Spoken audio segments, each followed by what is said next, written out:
The sting operation news, सत्याचे दुसरे नाव, अन्यायावर लेखणीचा घाव। भाजप सोबत येण्याची खूप आधीपासूनच आमची आणि मोठ्या साहेबांची देखील इच्छा होती, मात्र गाडी स्लिप होऊन जात होती। 2024च्या निवडणुकीत आम्ही काँग्रेसचा हात सोडायचा आणि भाजपवाल्यांनी शिवसेनेचा हात सोडायचा असं ठरवलं होतं। असा मोठा गौप्यस्फोट प्रफुल्ल पटेल यांनी केला। ते गोंदियात महायुतीच्या वतीने आयोजित सत्कार समारोह कार्यक्रमामध्ये बोलत होते। तर पुढे बोलताना प्रफुल्ल पटेल म्हणाले की 2014च्या निवडणुकीच्या दिवशी मी स्वतः बाहेरून पाठिंबा देत असल्याची घोषणा केली आणि आमच्या सहकार्याने हरिभाऊ बागडे स्पीकर म्हणून निवडून आले, मात्र पुन्हा गडबड झाली आणि आम्ही मागे राहून गेलो, तुम्ही पुढे निघून गेले असे म्हणत मंचावर बसलेल्या भाजप आमदारांना देखील टोला लावला। ते आमची इच्छा खूप वर्षापासूनची होती, असं नाहीये, आमच्या मोठ्या साहेबांची पण होती, और कुठे काही स्लिप हो जाती थी गाड़ी, इंजन में फंस जाती ना, थोड़ी स्लिप होती है, असं आमची गाडी पुढे जायची परत। त्यामुळे 2014 पासून जे आमचा प्रयोग होता, तुम्हाला आता मी सांगतो, 2014 में, फिर से बोलता हूं, 2014 में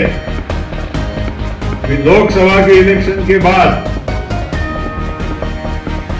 वरचा आमचा ठरला होता की आपण आम्ही काँग्रेसचा साथ सोडायचा आणि तुम्ही शिवसेना साथ। आताची शिवसेना नाही, पूर्वीची।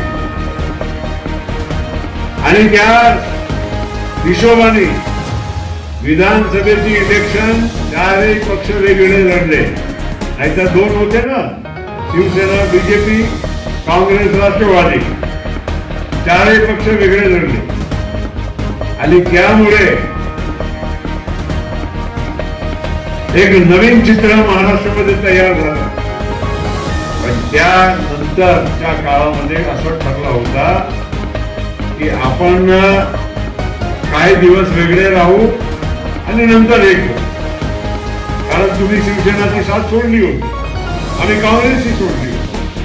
तुम्हाला आठवत असेल, तुमच्या नंबर 122 होता, ते 26 होता, काही काही 122, आणि इलेक्शनच्या निकालाच्या दिवशी 1 वाजता टीव्हीवर मी स्वतः राष्ट्रवादीच्या वतीने जाऊन मी घोषणा केली की आम्ही बाहेरून तुम्हाला पाठिंबा देत आहोत, हरिभाऊ बागडे तुमचे स्पीकर निवडून आले, ते आमच्या सहकार्यांनी निवडून आले।